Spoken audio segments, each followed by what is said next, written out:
oh man. Welcome in. It's the Kinner and Kev Show, Dayton's ESPN Radio, 1410 Wing AM.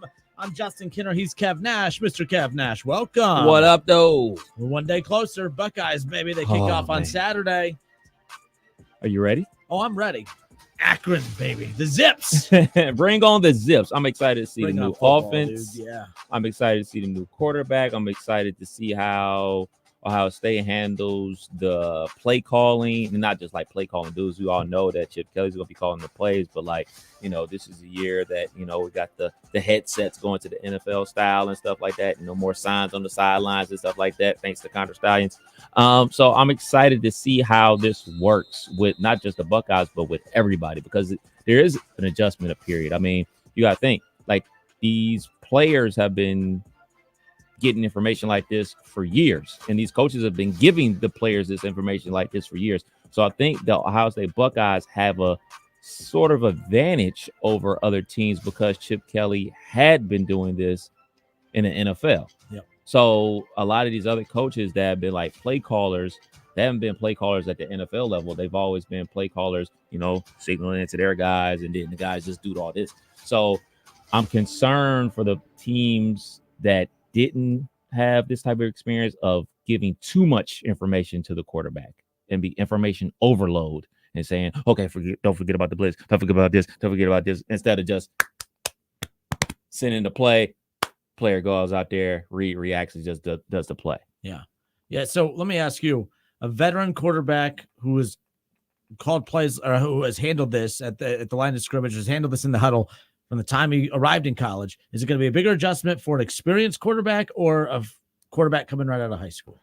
Bigger adjustment for. Not that there's that many true freshman quarterbacks out there, but who would it be a bigger adjustment for? I think it'd be a bigger adjustment for the players that never have done it before at all. And that's basically everybody. But you also throw into the fact that, you look at Georgia, they got a returning starting quarterback and a returning starting offensive coordinator. So their system is completely the same. They already have a rapport. So if you look at Will Howard, who's a transfer quarterback, and when he came to Ohio State, he was going to be coached by Bill O'Brien. And then, Chip Kelly came aboard. So in the span of the last year, he's had 3 different offensive coordinators and 3 different offenses, because O'Brien's offense is not the same as Chip Kelly's offense. Granted, O'Brien was there for a cup of coffee, so I'm sure he didn't get that much knowledge from Bill O'Brien, but still, nonetheless, that's another change, another wrinkle added into it. So I think there's a major adjustment that goes on for especially transfer quarterbacks and first-time play callers with a different school that have never called plays for that school and did the whole talking to the quarterback system. Yeah, that's something that we're not going to notice it until there's they don't get a playoff in time. We're not going to notice that stuff from a fan perspective. I noticed this watching the Florida State Georgia Tech game. Florida State never called a play or hiked the ball before 12 seconds on the clock. That means coach is telling him a million different things. He's regurgitating the information in the huddle, getting out the huddle kind of on time, kind of late, doing his checks. Oh, we got to snap the ball. So the whole operation is just out of sync.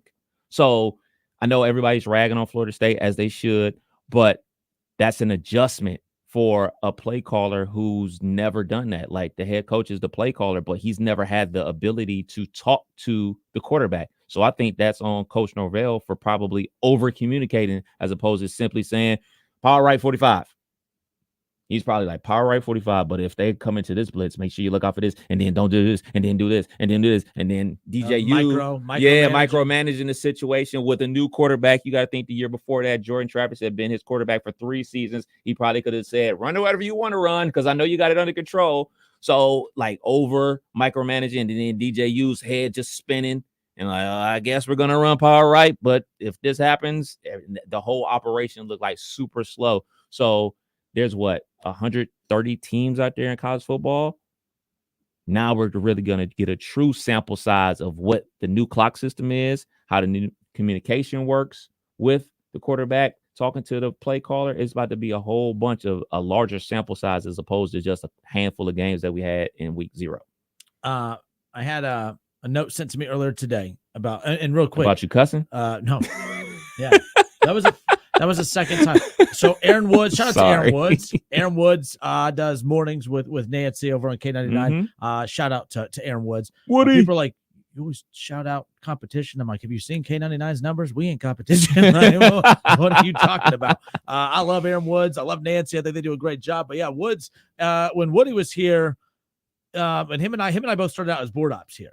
Right. And I remember there was a show we were doing. I think we were filling in for Neil one time. I think we were filling in for Mark Neal. The Neil. And I think I cussed one time. And it was the same word I said yesterday on accident. So, but yeah, that's a long time. Aaron, Woody was being gone for quite some time. That was a long time ago. This is before I was full-time on there. So this had to be back in 2017. Oh, man. So, yeah, that's quite a gap in years between slip-ups on the air as far as that's concerned. So there's that. Where was I going with it? ADHD. Yeah, but no slip-ups today. I'm a professional somewhat.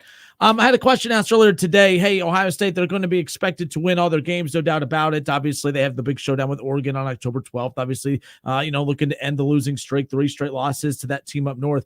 They're going to be favorited. We usually do what's that game that they'll lose that they shouldn't, and what's that game that they'll win that they shouldn't. Well, there's not a game on the schedule that they shouldn't win. So someone had sent a note into the show a little bit ago, just kind of asking about the potential. Where's a potential upset on the schedule? Now, let me be clear here. Ohio State should beat Oregon. They should beat Michigan. They should beat all these teams. If they lose to Oregon, I don't look at that as an upset. You know what I mean? Like, you know what I mean? Is Oregon, if they lose to Oregon, is that an upset? I don't think that's an upset as far as that's concerned. So it's not picking the game that Ohio State's most likely to lose. What is the biggest potential upset for Ohio State this coming up season? And I'm here to tell you, I think we can all agree. I know that we all don't agree on much, but I think we can all agree Akron, I do not think is going to be that game. Okay, save your money. Do not put your money on Akron upsetting Ohio State. Let's just be clear. But you look at the schedule. I don't think it's going to come in the in fact, we know it's not going to come in the non-conference. You're playing Akron, Western Michigan, and Marshall. Okay, Michigan State, another new coach. They're still trying to get their foundation built over there. Iowa, very well coached, always great defensively, inept offensively. Oregon, Nebraska is an interesting talking point. Penn State, obviously Purdue, but luckily they don't have to go to Purdue because that's where always those upsets have happened. At 11:30 kick. Yeah, I know they're playing Northwestern at Wrigley. We've seen weird things happen in Chicago when they've played at Northwestern in the past, right? I don't know, Kev. There's obviously I look at the schedule and it is an easy schedule. I'm not a hypocrite. I made fun of Michigan's schedule last year. Michigan's schedule was garbage last year. Let's be real. Ohio State's non-con is garbage this year. But you do play Oregon, you do play Michigan, you do play Penn State, so there you go. But Kev, you look at this schedule, what is a potential upset as far as you're concerned? What's the one that maybe you're circling saying, hey, obviously Ohio State should win this, but I would understand if we're kind of, chattering our teeth a little bit as we head into the fourth quarter? Penn State. It's got to be Penn State because you talked about the Oregon game. Oregon is favored in that game.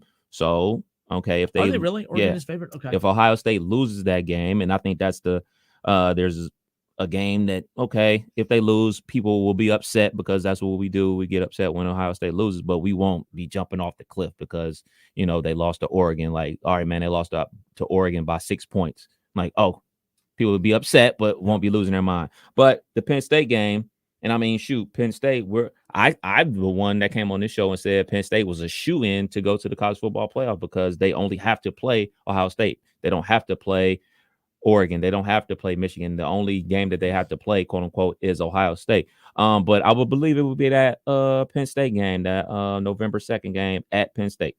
So this is another thing of mine that if you're ranked in the top 10, and who knows what they'll be ranked at that time, right? So there's that aspect to it. Even though Ohio State's number 2 in the AP and the coaches poll, and Penn State's at number 8 technically by definition. If Penn State beats Ohio State, that's a lower ranked team beating a higher ranked team. I can't list Penn State as an upset only because Penn State's viewed as one of the powers in the Big Ten. Ohio State will definitely be favored. They are a 3.5 point favorite. So that, I guess, especially when it's a one possession line, it would be an upset. Technically, yes. I guess when you're top 10 and you're a one possession dog, I guess technically it's an upset. I wouldn't put Penn State in that category. So you're looking for me to say Wisconsin. You're looking for me to say Marshall. You're looking for me to say Northwestern. No, I'm not looking for no. You're right. Like that Penn State has all the makings for it. Because it's at Penn State, and I don't think Penn State's at the level of Ohio State, even though they are ranked in the top 10 from that perspective. And again, I don't know where they'll be ranked at that time. But an upset like for Ohio State to lose, if they lose to Penn State, to make people disappointed. So let's twist it. Yeah, let's twist. Let's. We know the term upset, what it means, but what would make the fan base upset? So upset. Michigan doesn't count, obviously. I think it's just hard to pick Nebraska because it's at the shoe. That's the one that will make the fan base upset, and that's the one that I could see feasibly happening.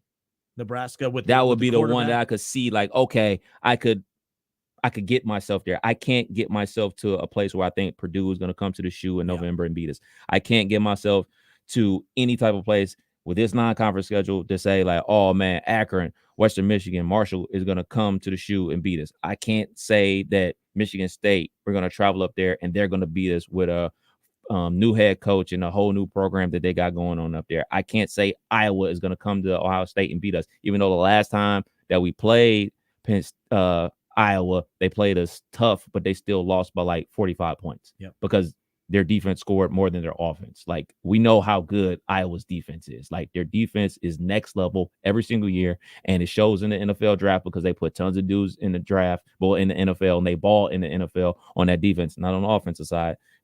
At least it got to be a tight end, but I just can't get myself to those places. The only team on this schedule, removing that team up north, Penn State and Oregon, is Nebraska.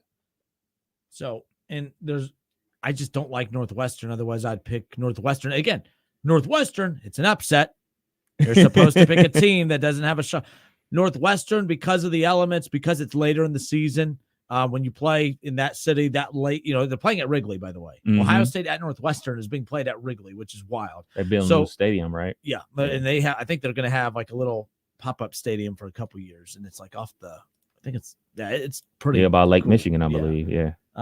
So yeah, Rogers says, "What up, though?" What up, though? And he also says, "Kev, the guards are slipping up." Well, no, they're not slipping. They're officially out of first place as of yesterday, and they're on their way to losing 3 straight to the Royals. So yeah, might be kissing the division goodbye as well as the wild card.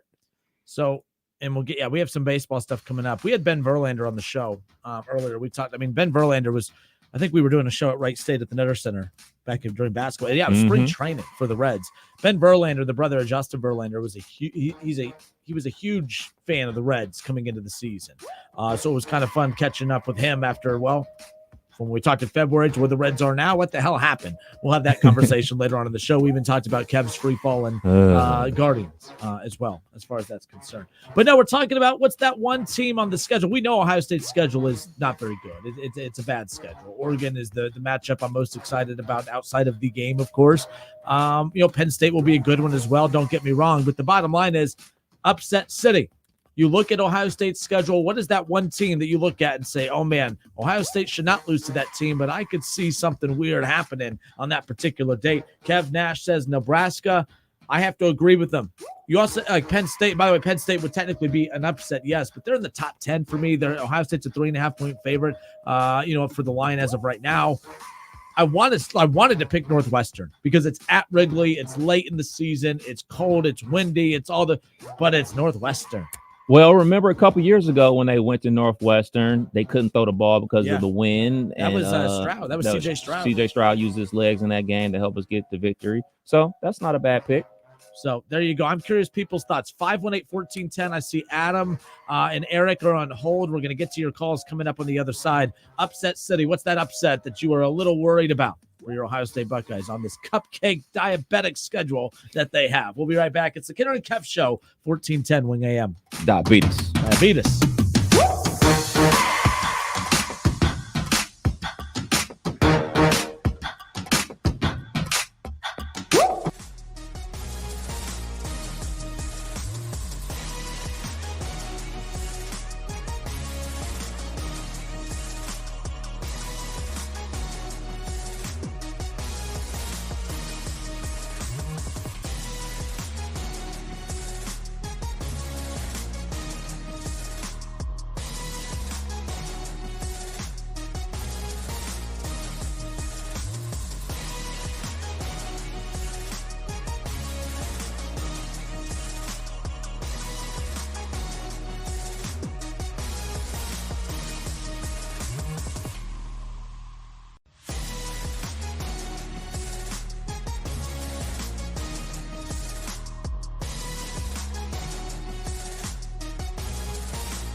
All right, welcome back. Kenner and Kev, 1410 ESPN Radio. I host Off the Bench as well from 1 to 3, and welcome back to Kenner and Kev, Off the Bench. Kenner and Kev, Off the Bench.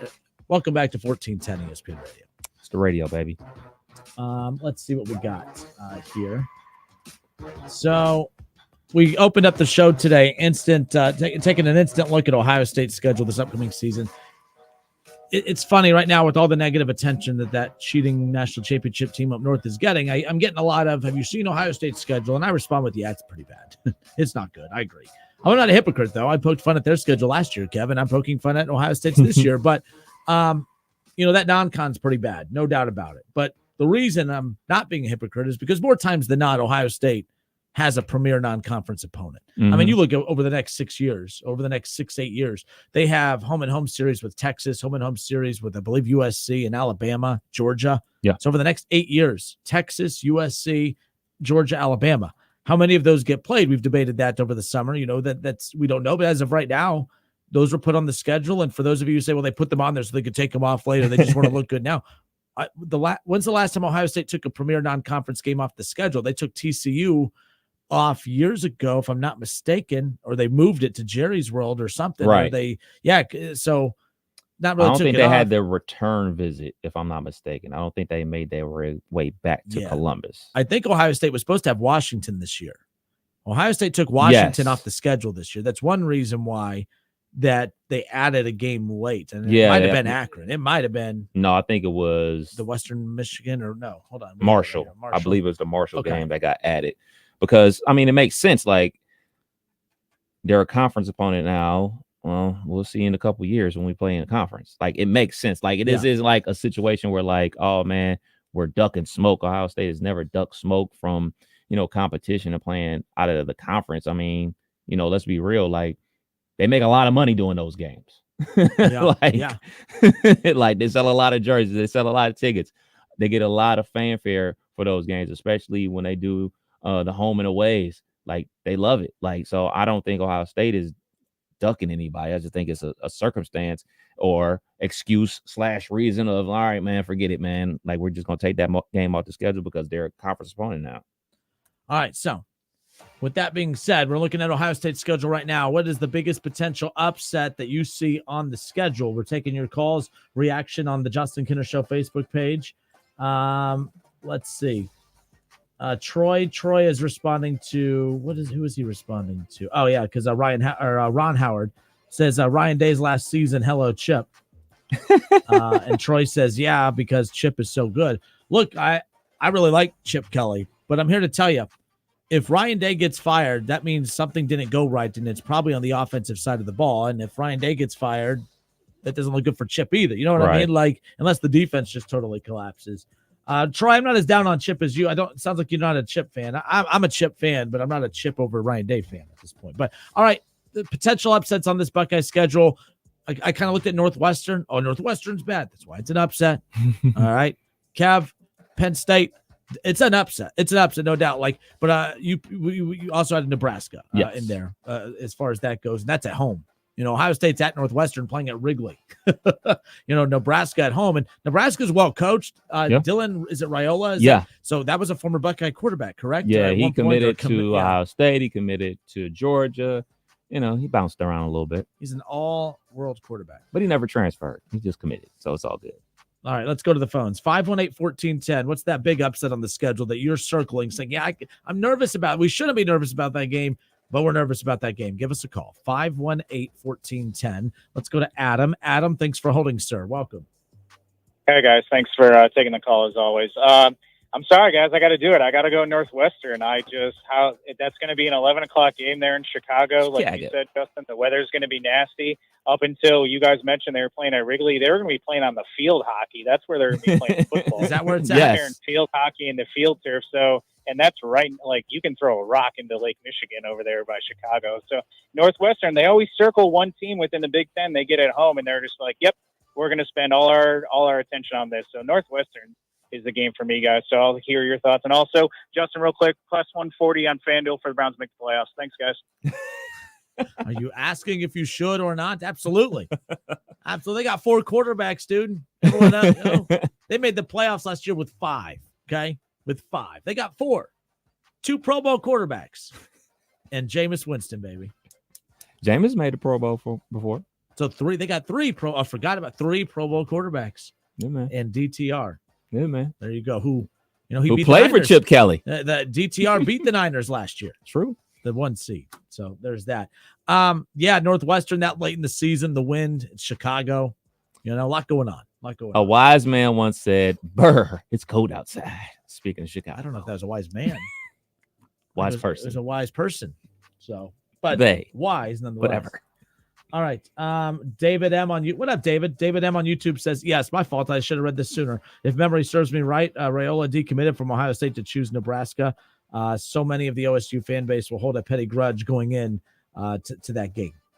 That is true. Yeah. Ohio State fans holding grudges? No. Come on, man. No way. Ron Howard, 12-team playoff. 1 loss doesn't mean fill in the blank. Do you think teams will rest players once seeding is set? No, especially an Ohio State team. Let's just go crazy here. Let's just say, like, hey, man, they have their spot secured in the Big Ten championship going into that game, the last game of the season. He can't lose that game. He can't lose that game no matter what. No matter what. He cannot lose that game. He being Coach, they cannot lose that game. They have to go out there and win that game. And that's why I love college football so much. Every game truly does matter.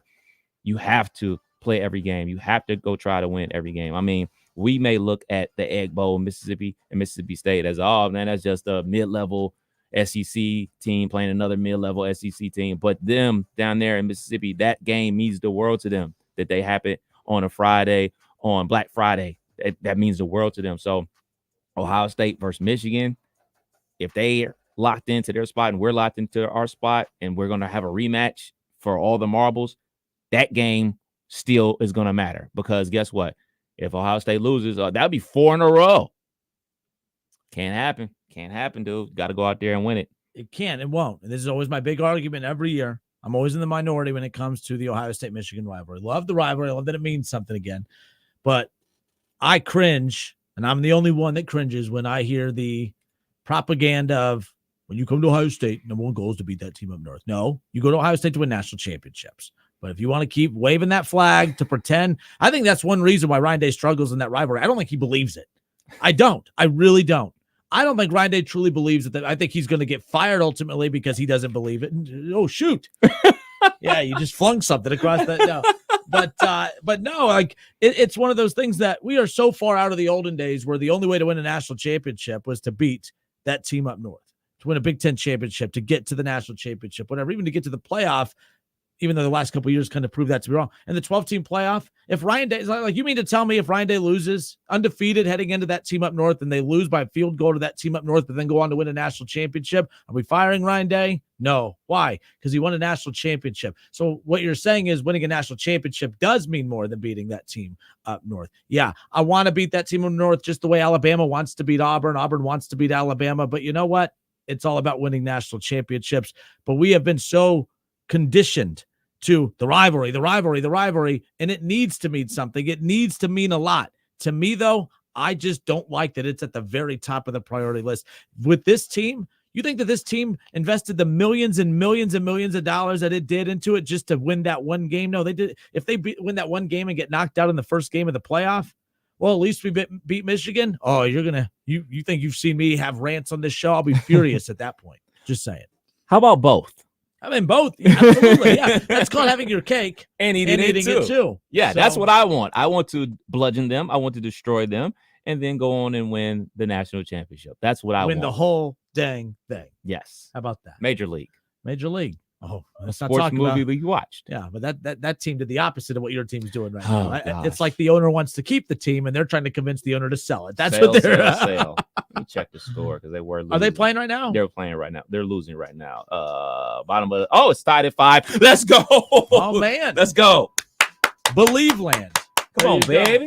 Come on, There baby. you Bottom of the 7th. go. Tied at 5. Runner on second base. Let's go. 2 outs. Come on, man. Let's go. Steve Statler says, if they don't beat the team up north, he's gone. You guys are the new generation. Old guys like me believe that you must beat Michigan. I get that. I do too. I am part of that old generation, even though I'm not old. But like, so national championships, and Kev, you're gonna take the political answer and say, let's win both. Yes. But like, that's the thing.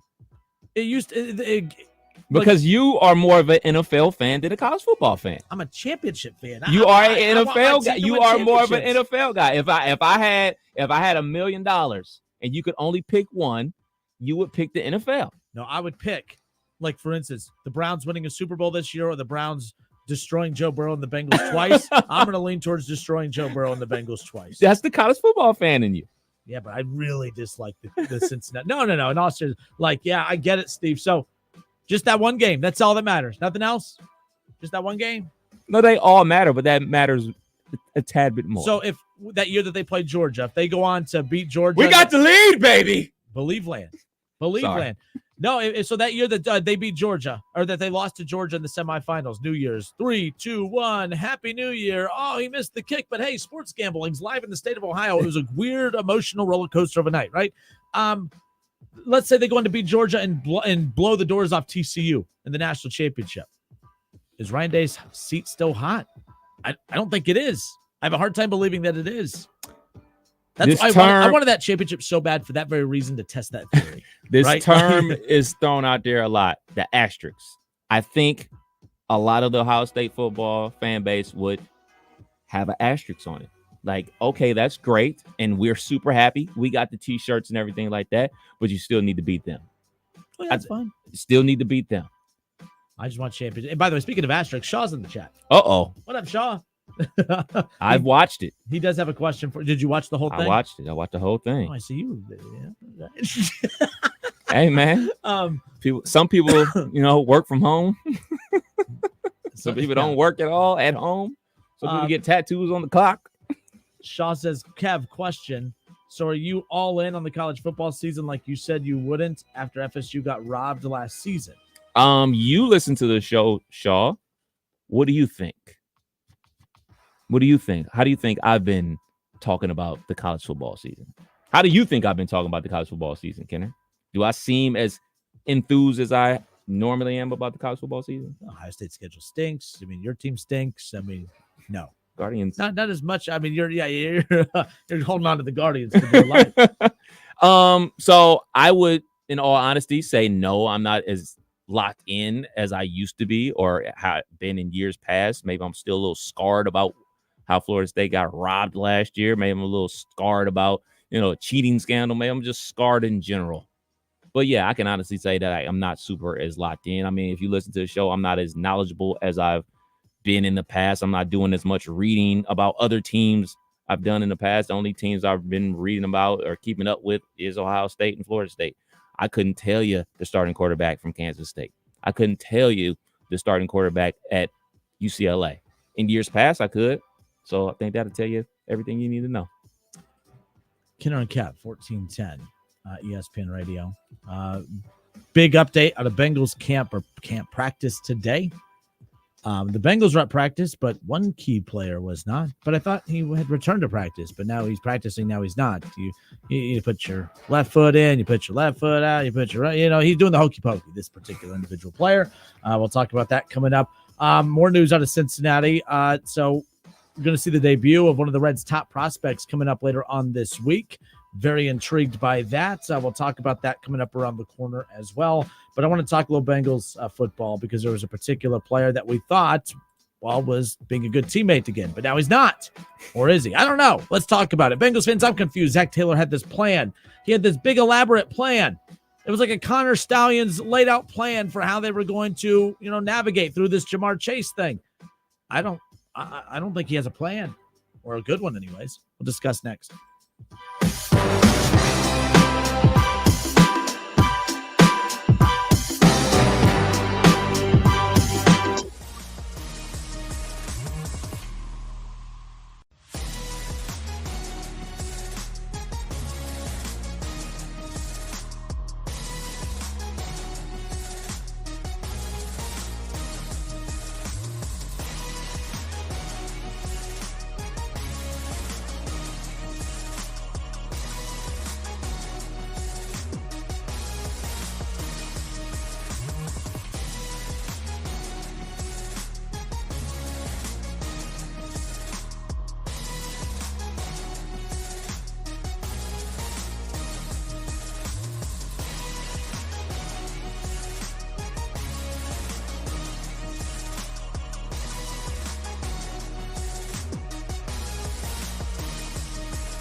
All right, we welcome you back. It's the Kinner and Kev Show, Dayton's ESPN Radio, 1410 Wing AM. All right, so it was big news coming out of the weekend that after Jamar Chase had held in, held in. I don't really know what his plan is or whatever. He reported back to practice on Sunday. And I haven't really been anti-Jamar Chase in this case. I get it. He's going after his money. I don't like that he's doing it 2 years in advance. I don't like the precedent in that sense to where now you're going to have guys, 2 years earlier than, usual going after money and money that they've earned and deserved. Jamar Chase he deserves every dollar that he is coming to him. I don't understand. I understand the why. The Bengals should want to do it now too. But again, it's, when you hear the counter to that, everyone says, the teams need to do it now to save money. A lot of times teams have plans in place to have the money up front to be able to get it done. Right. Maybe the Bengals don't have the money to get it done right this particular second. Now, there's a good chance that this can get done. My problem, Kev, is this. The attention-seeking distraction stuff is the problem I have. Like, we can't sit here and blame media and fans for overreacting to everything when you know how this works, right or wrong. Jamar Chase sits out. It had quieted down. I think everyone had accepted that, the Bengals, you need to probably just get it done now. Mm-hmm. Jamar, can understand, it's a little selfish, but, you're acting in your own self-interest. Completely get that. But when he returned on Sunday, Kev, he should be practicing today. He should be practicing. Oh, sorry. What's that? No. So question, what did he do on Sunday? So Sunday, was it a full participation or was he just, He was a part of full team drills from the start of practice. Now, was it a full contact practice and all that stuff? No, but he was out there. So today he arrives back out there and he's in sunglasses and sweatpants or shorts, whatever. He's not in his practice attire. He's standing off to the side. And at this point, now Bengals fans, I don't know why you're mad at me for pointing this out on social. You should be mad too. Like, you're either practicing or you're not. You're either with us or you're not. Like, not that him not practicing means you're not with us, but like, I do think it's the diva stuff. It's the attention seeking stuff. It's the gaslighting stuff of what's wrong. I wanted to just get I just wanted to get loose with my teammates on Sunday. No big deal. I got to be prepared for week 1, or will I? Like, what are we doing? So, but look, the best case scenario for the Bengals is this, okay? I hope, if I'm a Bengals fan, I hope Jamar misses a few games to start the season. And I hope that the offense, if I'm a Bengals fan, this is what I want to pan out. I want Jamar Chase to miss the first couple games of the season. I want the offense to ball out in his absence, okay? That's what I want. I want them to realize that they don't need Jamar Chase. Jamar Chase doesn't need the Bengals, but he wants to play with Joe Burrow. He wants to play with an elite quarterback. Joe Burrow wants to play with an elite wide receiver. The Bengals want Jamar Chase, but I'm not hearing a whole lot of need. Jamar Chase is a top 3 wide receiver in football with or without Joe Burrow. Joe Burrow is a top 3 quarterback in the NFL with or without Jamar Chase, or is he? Right? Like, we know these things.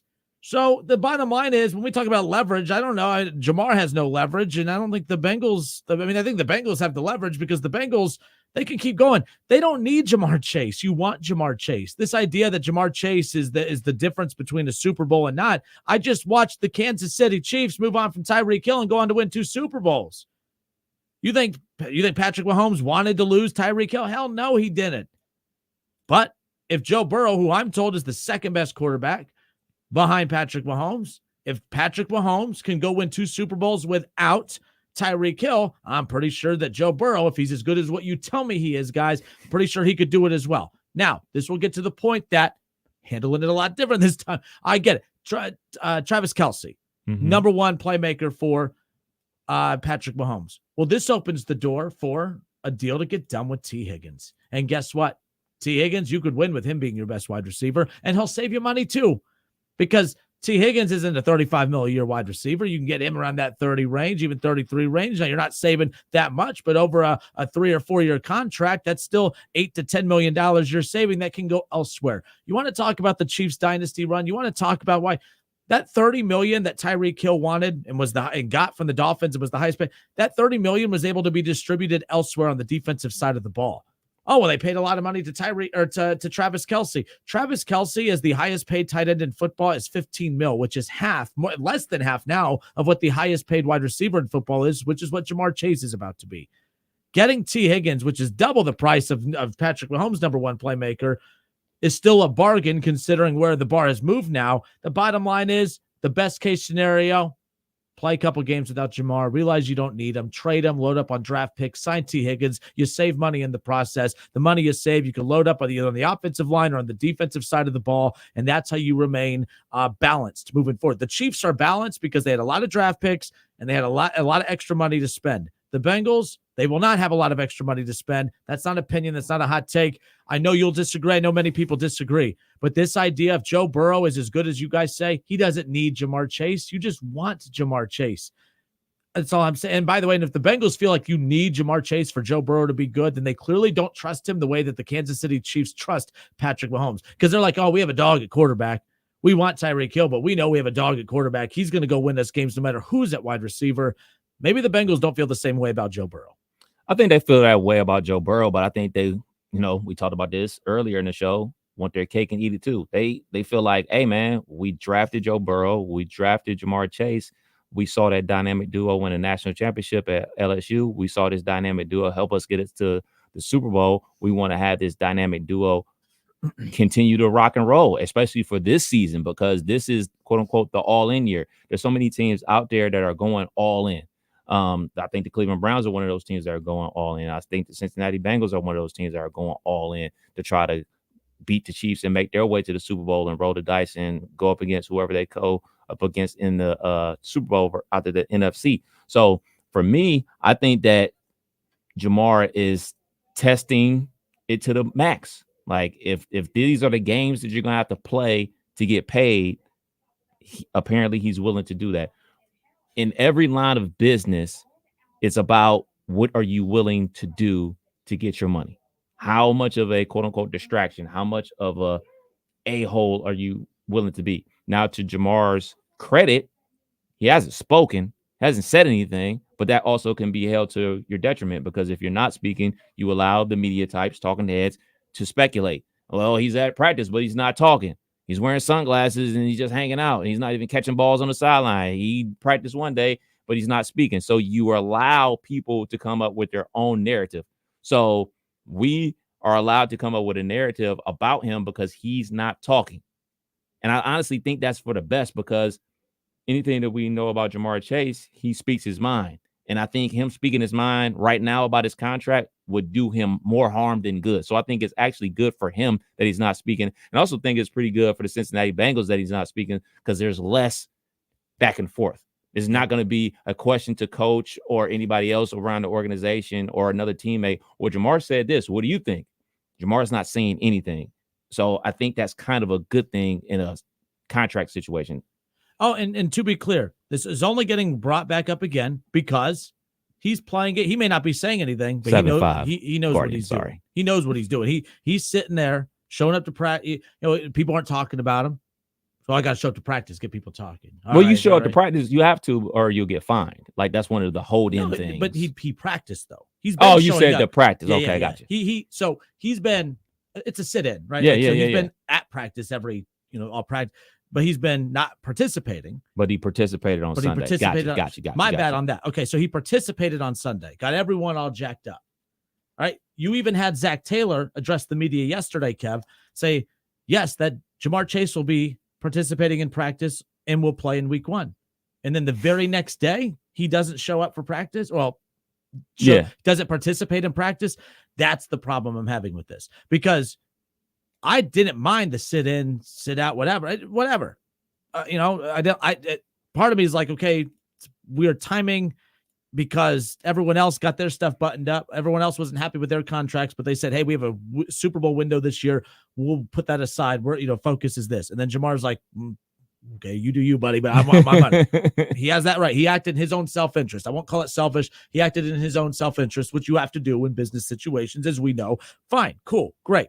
But when you showed up for practice and the understanding with your coach, and your coach looks goofy, now it's on the media that, yes, you're going to be practicing, and then you just the very next day disappear, that you make Zach Taylor look foolish, you make the organization look foolish, and you're just sitting over there acting like what Kenner, what's he upset about? What's Mo Egger? What are these guys upset about? Like, what, have you ever heard of a negotiation? Yeah, we have, but you're toying with people is what it seems like. And again, you're not talking, so I'm going to fill in the blanks. Right. But that's there's not a clean way of doing this. You're going to create noise either way, but why show up to practice Sunday and participate, and then the very next practice sit out? It doesn't. After your coach told everyone you were going to participate moving forward, that's the weird stuff. That's the weird stuff that drives me nuts with Jamar from that standpoint. So, what would you? Well, you're also a Dallas Cowboys fan. Which sit out or sit in situation were you quote unquote cooler with, CeeDee Lamb or Jamar Chase? I'm fine with either sitting. I have a problem with showing not just a player, for just the whole situation, from how the Cowboys and CeeDee Lamb handle theirs, or how Jamar and the Bengals are handling theirs. Which one do you quote unquote like the best? I don't know. They're not comparable because one's 2 years in advance. One had 1 year left on the Cowboys seem louder. The Cowboys and Bengals, there's really not a whole hell of a lot of difference outside of the owner was talking. And the dysfunctional owner, he got his guy taken care of. Right? The Bengals, who've been doing it the right way, they're still sitting here. Is he practicing? Is he not? Now I don't. But they say he's going to play week 1. I'll believe it when I see it. Just like I believe that he was going to be at practice. I know what you're asking. I don't think either team handled it incorrectly. Jerry Jones was just Jerry Jonesing, but he took care of them. Right. They got the deal done. Get it done sooner. Bengals, I know everyone's saying just get it done. It'll save you money, but there's a reason that they probably haven't. Right? Like, I don't know. I mean, I think that sole reason can and should be you got 2 years on the contract. I think that's what it is. And a lot of times, I mean, you had to plan ahead of time. These contracts are so front loaded with guarantees and signing bonuses. You have to have that money up front. That's why they called it. That's why they renamed the naming rights Paycor Stadium, because they had to have that money, some of it in escrow and some they needed up front to take care of Burrow.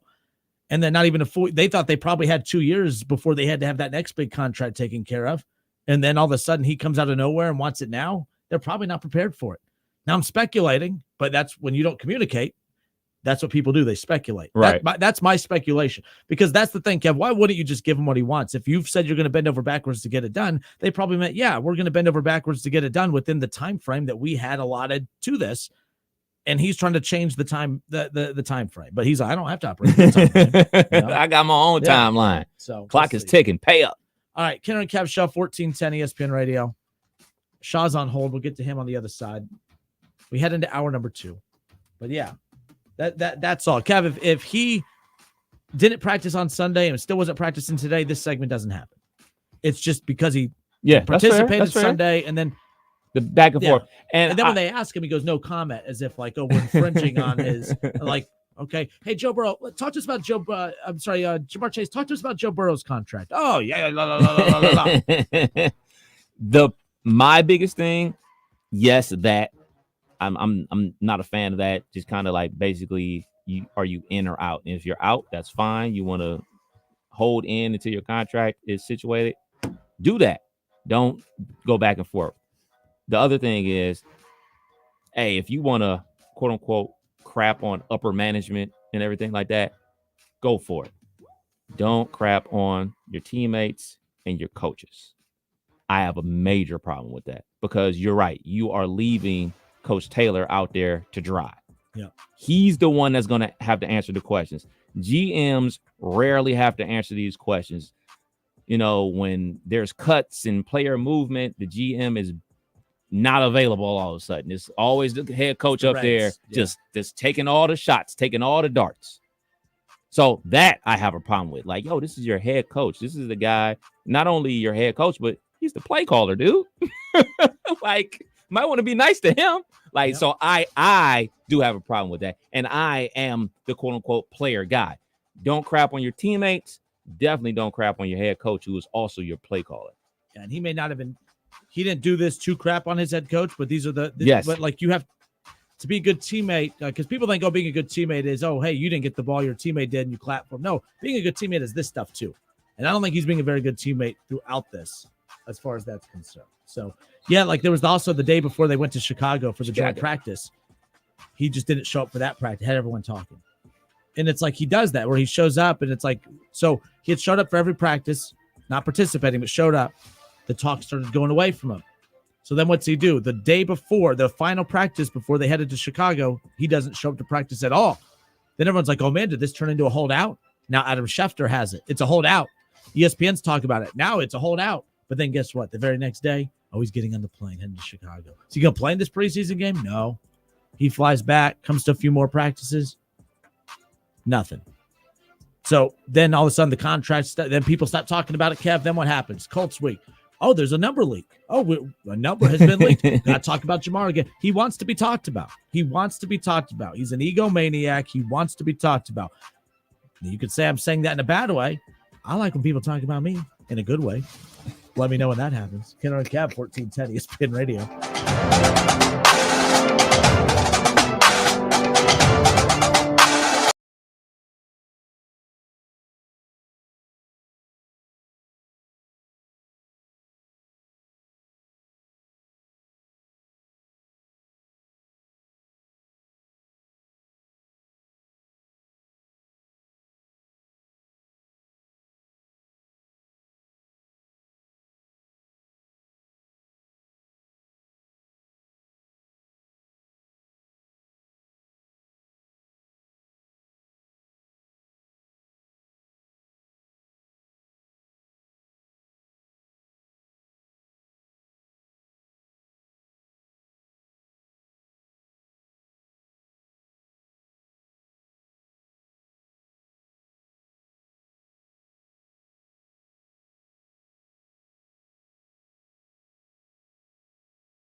10 ESPN radio. Yeah, like I'm always interested. Like I always cover things, and I'm just a hater, right? Like, so I went to go look at Lance McAllister. Shout out to Lance, 700 WLW. I think y'all know who he is. Duh. He tweets out he's frustrated with Jamar Chase as well. Lance McAllister. So, by the way, Caleb No had tweeted out he's there covering the press conference. We just talked about how you said don't do your teammates dirty, don't do your coach dirty, right? Like the GM, and the owners, like. Not that you need to do them dirty. They're not in the locker room. You don't need to protect them as much as you need to protect your circle. Zach Taylor has done everything he can to protect him throughout this entire process. On day one of training camp, Kev, Zach Taylor said, he goes, I have had great communication with Jamar Chase. I am not worried about this, about him missing practice. We have communicated, and we will continue to communicate, and we have a plan. And that's all I'm going to say on it. So we talked earlier about that. You talked about how Mike Tomlin. Zach Taylor says it just in a nicer way. Yeah. So Zach Taylor got a little loose with it, though. So Jamar Chase shows up and participates in practice on Sunday. Zach Taylor addressed the media on Tuesday after they announced the cut down of the rosters, right? He was asked about Jamar Chase. He said that Jamar Chase will be reporting for practice the rest of the way and participating, and will be ready for week 1. So Caleb No covering it right now. One day after Zach Taylor said he expected Jamar Chase to practice this week and play in week 1, Jamar Chase didn't practice today.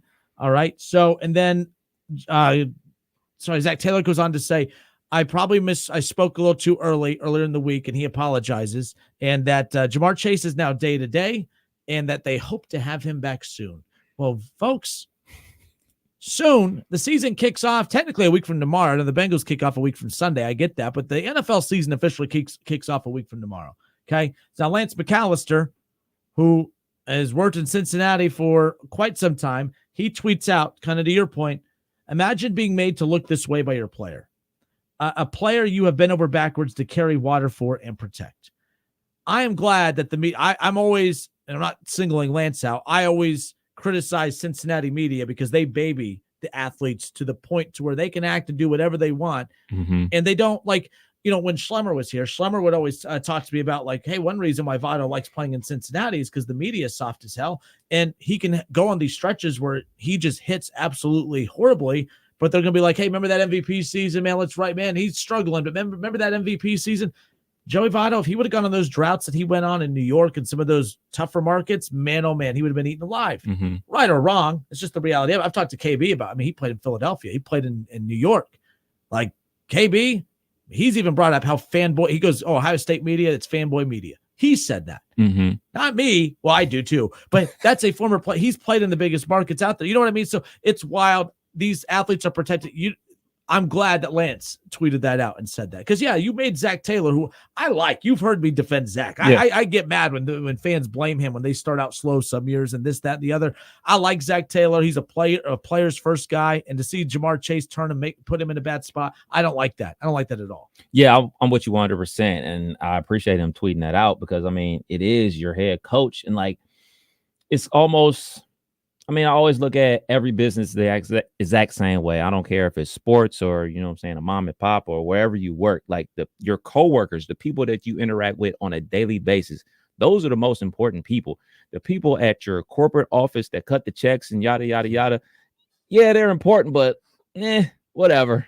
Like they're not here with us on the day-to-day grind. They don't know you from a can of paint. You are a number on a spreadsheet to your corporate office, but to your cubicle teammate, your guy that you hang out at the water cooler with, the guys that you are in, fantasy football drafts or whatever. You go to lunch with these people every single day. Those are the people that you have true bonds with. And if you have a good manager and you hang out with that manager post work hours and stuff like that, you're going to go the extra mile for that person because, all right, man, yeah, I don't feel like doing it for the company, but I'm going to do it for my guy because that's my friend outside of business, everything like that. And that's how I always view things, not only in sports, but in regular life as well. So from Jamar Chase standpoint, like, look, man, yeah, you're cool with T. Higgins. You're cool with Jamar Chase. You're cool with your offensive line and everything like that. Your direct supervisor is the head coach and the play caller. I think that's very important to remind people. He's the play caller. So hey, if we're running a smoke screen for you, or if we're throwing a bomb to you, your touches are directly correlated with what he dials up. So I'm not saying you gotta be kissing butt or be nice to him just because he's gonna get you the ball, but like that's also a point of contention. You like that's something that should be top of mind, not to have that person thrown under the bus and have to stand up there and answer these questions for you and about you. It's and it is what it is. And to be fair, did Jamar Chase do this directly to Zach Taylor? Did he do this to make Zach Taylor look bad? But that's the thing with these negotiations. Sometimes there's casualties. Yeah, 100%. And it could be Joe Burrow and Zach Taylor and the guys that, were good teammates to him. Those could be the casualties when it's all said. They won't view it that way, though. But from a fan's perspective on the outside looking in, it is what it is. Steve Stetler, why are wide receivers such divas? That goes back. I mean, that's always been the case, right? That's always been the case. It's a very flamboyant position, right? Like, I mean, T.O., I think, who's the most diva wide receiver ever? How would you rank those? I'd put T.O. at the very top. Yeah. Where would Chad John? Where'd Ocho? But I didn't dislike Terrell Owens, but there was some dislikable times with him. I always liked Ocho Cinco, and it ticked me off how much I liked Ocho Cinco. When a player as wild as him on a team that I hate can make me really like him, even when he's doing great. That I was a big Ocho guy as far as that goes. But was he diva-ish? Was Ocho yes, diva-ish? absolutely, 100%. But like, I don't ever remember a time where he was a distraction, if that makes sense. I think he's a diva too, but like when I think of diva, I think of the sit-ups in the driveway, and that's my quarterback, and he was a constant distraction at times. I'm trying to find this article. It's on. Remember what he did to Jeff Garcia? Oh yeah, like that stuff, and that's beyond just being a bad teammate. Diva. That's just being a bad teammate. As far as now, granted, this is old. This is from 2011, but this has the 10 biggest diva wide receivers of all time. Like I said, this is 2011. So at 10, Brandon Marshall. 9, Steve Smith. Deshaun Jackson at 8. Andre Bad Moon Rising at 7. Okay. 6, Plaxico Burress. That seems I never classified him as a diva. Yeah, me neither. Michael Irvin. Really didn't classify Michael Irvin as a diva receiver either. Randy Moss at 4. Chad at 3. Keyshawn at 2. Keyshawn would put, I guess, who's at 1? Terrell. T.O. Yeah, Keyshawn I'd put at 2. Now, I grew to appreciate Keyshawn more. We had him on the show once when I get to see him every day, and not see him, but like watch him every day and listen to him on ESPN radio. You get a different appreciation for him. And he's a guy you could tell matured and looked back at his time and said, "Hey, I know why I acted that way, but hey, here's why." Like, right. But yeah, I don't even know. I think Jamar might be. Is Jamar the biggest diva wide receiver today? Because you got to be good to be considered a diva. Right. Like Chase Claypool thought he was a diva. He wasn't good enough, right? Like Antonio Bryant, but like I'm not making fun of that. Like there's something like he has some stuff he's battling, so it's like I kind of put him over to the side a bit. But like, is there another one? Stephon Diggs, he's kind of a I put him in the distraction category. He's constantly having blowups on the sideline. Mm-hmm. I don't know. I'm curious people's thoughts on that. OBJ, Ron, thank you. That's a good one. OBJ, your buddy, my guy, who I flip flopped on big time. All right, hey, what time we got? 4:17. Yeah. Shaw, I didn't make you hold on purpose. Let's just go to him. I made him hold. We talked at the Fairmont game. Buddies. We're friends until the next argument. But Shaw, how are you? Not bad. How about you guys? Chilling. I'm hanging up. No, what's going on? No, not a whole lot. Did you? I'm sure you guys watched the mind-numbing documentary. I watched it. I completed it. I don't know if Kenner had a chance to finish watching, but I watched it. Did you enjoy what you saw? No, I did not. Why not? Like I said, it's mind-numbing. It didn't tell us anything we didn't already know, for one. 2, he looks more psychotic than he did before I watched it. Real quick, 3, can I intervene real quick right there? You want to know his secret, yeah. Shaw? Kev and I, What's we up? got here at like 7:30 this morning. I don't know why the hell you were here that early, but hard worker. Hard man. Workers we are. So we both said, hey, have you watched that documentary yet? We honestly both had stopped at that. We both stopped a half hour into it. And we didn't plan that, but I said, hey, can I tell you a secret? I kind of like the guy. Like, I don't like the guy, but like, I was like, I kind of have a little bit more of appreciation for how he got into that role. All right. I still think he did weird stuff. I think Michigan knew he did weird stuff. But I think he is so over the top, locked in on what he's doing. He truly doesn't believe he's done anything wrong, even though I disagree with that. But no, I'm not saying he was likable, but I kind of have more of an appreciation for how he went about doing his business. I mean, my gosh, it was kind of insane seeing that. I mean, the manifesto is a little psychotic, don't get me wrong, but the detailed maps, I mean, that was his military background. Yeah, I have an appreciation from the military standpoint for him. I think that's really cool. But man, yeah, and you see him as a kid being a Michigan fan, and like that, he bleeds that. He still gets fired, and they cheated. But that's besides the point. I wanted to share that with you. After that yesterday, I don't even know if he got fired.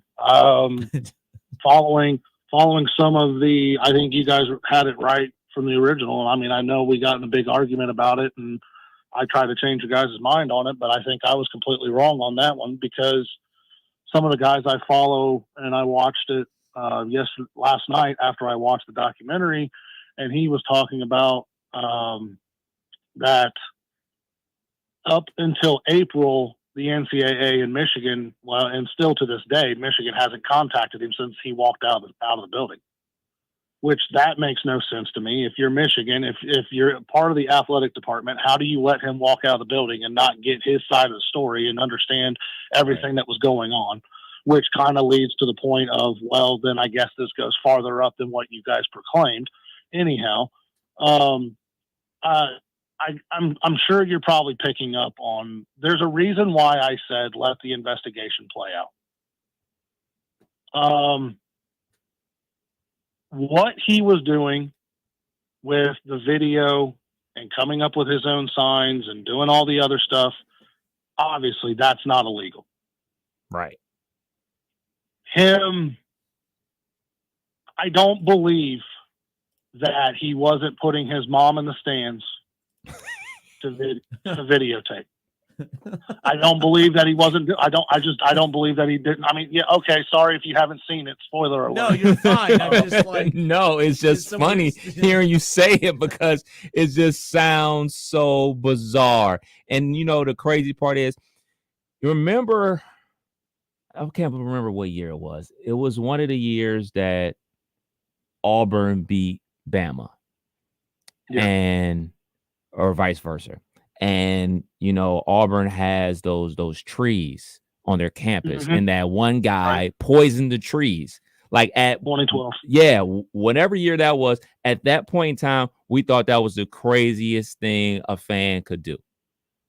Nope. Not saying that this guy is crazy or anything like that. And I want to apologize for what I called him on yesterday's show. I just think that he's the extreme. And when you have the extreme fan, and then that fan says on the documentary, I joined the Navy so I could be a football coach, I don't see the correlation. Obviously, there's correlations, you know, back in, you know, the 50s and 60s and stuff like that, but I don't see the correlation in that. I know a lot of people that coach. With you on okay. I'll disagree with you on that one. Now, there's different ends of this. You can take it to the crazy end like he did, but where I will not argue you, but just kind of what do most coaches, especially old school coaches, talk about? Discipline. Yada, yada, yada. Well, what's the military going to teach you? Discipline. I do believe that when he was younger, he did look up great coaches from multiple different sports, saw Coach K, saw Coach Knight, and yada, yada, yada, saw that they went to military schools. That's the aspect of the documentary that I kind of am with Kenner, where, okay, yeah, that was kind of interesting to see. Well, where the flip happen? Exactly. That's what I exactly. That's what I want. And that's the thing about the doc that I guess I like or don't like is because there's never a aha. This is the point where it went over the rails. Like there's never a point in there because, like you said, we know all these things outside of the come up of him, being born and bred a Michigan fan, which is fine and dandy. There's never a I gotcha moment. There's never a gotcha moment in there. There's just like, hey, breaking news. This guy was doing this, that, and the third, everything like that. And I was surprised there wasn't more Michigan football players in the doc. I'm not. But like I'm not at all. They're all the entire program is separating themselves from him. Only one player. You guys called it right. You guys called it right from the beginning. He is getting labeled the scapegoat for this. Absolutely, they are turning their back on him left and right. And I'm going to be perfectly honest with you, where not just this documentary, it's when they released the notice of allegations, the NOA, and everything else that's been going on, especially for the last month. A complete hammer like Ohio State and Michigan State, and some people have been calling for it. No, but more than what I thought, and more than what Michigan fans were thinking. Yeah, that something's coming. But see, I think something is coming. Real quick, the scapegoat thing, thing. I think it's a planned scapegoat. I think he's in. I think he's in 100%. Because if he felt, I mean, he got a game ball. He felt he did nothing wrong. If he truly felt he did nothing wrong, and then is being tossed to the side, right, and basically stiff-armed out of the program, for a guy that was so obsessed, I have a hard time believing that he's all smiles in this documentary and just like, yeah, it was a great time. It was great while it lasted. I was part of the program. I know he's not all smiles. He's not all smiles. But like the point is, like, that's that guy that I was talking about. But you can't be that passionate and locked in to them, and then they blackball you, and then they scapegoat you, and then you're just like, okay. Because you could say, well, he did the documentary, but he still, if he was truly mad at them, he had all the ammo in the world and the opportunity to throw them. I think it was a plan. You're getting there. You're getting there, Kip. You're getting there, Justin. You're getting there. Getting where? I believe he's rolled on Michigan. I believe he has. Really? Yes. That'd be awesome. I believe he has. I believe he has rolled plot on twist. Michigan. That would be a plot twist. Now, and I will also go one step farther. I don't think you two are going to like this much. I think there's a reason why the Ohio State narrative was put into that documentary. I also think there's a reason why it didn't go as far as it did. Because LeBron James was an EP? Part of it. I also don't think I don't think they can go any farther than what they did. Lawsuits, other investigations, other criminal charges. I think there's going to be other things that come from this, and this is going to be one of those stories 20, 30, 40 years from now that people will look at, and there will be documentaries on the entire thing, and it will be like, wow, look at that plot twist. That's what I think. At this rate, I wouldn't be surprised. Because I'm kind of going by the old adage. If it's so crazy that it doesn't sound true, it probably is. There's a radio show out of Detroit. Not going to mention the guys' names. Don't want to give them a free plug, but they were talking about 11 Warriors and another podcast, and they were talking about since day one all the stuff that they have laid out, and they've been pretty much correct the entire time. Well, somehow they've got word of some of the punishments that are coming Michigan's way. If those are true, everything you guys have wanted is coming your way. Well, I won't do what I told you so. It'll probably come out the week before the game. Yeah. That's how it normally rolls. Well, if you look at the timeline, so Michigan has 90 days to respond to the NOA. The 90 days is up literally the week of the game. Then the NCAA has 60 days from that point to respond to what Michigan responded. Then it goes to a back and forth, and it goes lawyer. You're at least 5 to 7 months away from knowing what any punishment is. So you're looking post January, February until this thing is completely wrapped up. Good times. But it's coming, and it may not be what Michigan, Ohio State want, but it's going to be more than what Michigan fans thought it was going to be. That I can promise you. Wow. Shaw, we're out of time. Yep, got it. See you guys. Go Adios. Why you still? Why? Because it's all he got left. It's all he got left. He got that chip. No matter if it comes with an asterisk or not. Him saying that we were right. It didn't feel as cool as I thought. You were right. Well, that was anticlimactic. I want him to go to the death knowing or feeling that his team didn't do anything wrong. But either way. All right, Kenner and Kev Show, 1410 ESPN Radio. Earlier today, Ben Verlander. By the way, update on your Guardians. What happened? Win. Win. All right, what we got? 7-5, back in first place, baby. All right, so with that being said, pull up the standings real quick. All right, so with that, you're right. Cleveland, they take back the top of the AL Central. 76-58 on the season, a one-game lead over the Kansas City Royals. The Twins will be in action coming up later on, and the Twins – or no, they played the Twins. Who are they playing? Royals. The Royals, sorry. So the Twins will be – the Twins have lost 3 straight. Let's keep on losing. The Twins have lost 3 straight, but they're 72-60. They're 3 games back in the division. But as we talked about yesterday for the Guardians, it's very important to keep – they're not just fighting for the division – because they lose the division, they're probably going to lose the wild card too, because the teams holding on to the final 2 spots in the wild card are the Royals and the Twins. So if the Royals and Twins continue to close that gap, and basically the Royals did, and then they just lost it again today, but like the Twins, they got to figure it out. And the Twins just might accidentally find their way in the playoff if all of a sudden the Guardians go on. And how about the AL Central?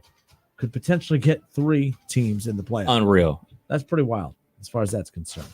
All right, good stuff. Kenner and Kev, 1410 ESPN Radio. We talked about Kev Nash's Guardians. We talked about the struggling Cincinnati Reds. By the way, Rhett Lauder will make his Reds debut coming up later on this week. How about that? I know that has some people.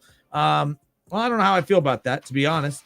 I don't know how I feel about that, to be honest. So, but nonetheless, that's kind of what the expectation is there. I was just stalling until the tweet loaded. Sorry. The Reds will be calling up Rhett Lauder to pitch in Game 2 of Friday's doubleheader against Milwaukee. Lauder is the club's number 2 prospect and number 35 overall, according to Major League Baseball Pipeline. That was a tweet from Mark Sheldon that broke earlier this afternoon. So you'll get a chance to see the Reds' number 2 prospect make his debut coming up on Friday, as far as that's concerned. So good stuff, I guess. I mean, Kev, have you ever heard of an entire rotation being on the IL? No. The Reds' entire rotation is on the IL. How's your arm? Well, my arm's fine. I told you I had that fat guy injury yesterday. I went to the doctor. They thought I had a mass in my stomach. No, it was. Want to know the name of it? Do tell. Let me find it real quick. Can't remember the name of it. So yesterday, guys, I don't care. Go ahead. You're in a sharing mood today, I see. Mood, yeah. So I went to the doctor yesterday because I thought I had a hernia. Okay, every time I was doing workouts, I do work out my core. There would just be this weird thing that like pop out of my already big belly to begin with. And so I go to the doctor, and they think it's I'm thinking it's a hernia. He feels it. And he's like, a little concerned. He's like, oh man, that has me worried. So I had to go do a CT scan, all this fun stuff. Now I'm really terrified. I'm sharing this because it sounds like it's going down a dark path, and it's just going down an embarrassing path for me. So I go do the CT scan. They show that it's not a hernia. And they start to look into it a little bit more. They call me back a little bit later, Kev, and they say that it's diastasis recti. And I'm like, oh my gosh. So do I have 6 months? Do I have a year? What do I got? What am I working with here, doc? He said, no. It's just, it's basically it's a tear in the abdomen. And of course the lining, everything in there. So it just a mass formed from all the buildup and everything. He said, it's common by women who just recently gave birth or overweight men. Guess which one I am. Do with that what you please. Kenner and Kev, 1410. There's a joke in there, but I won't say it. Yeah. So much for HIPAA.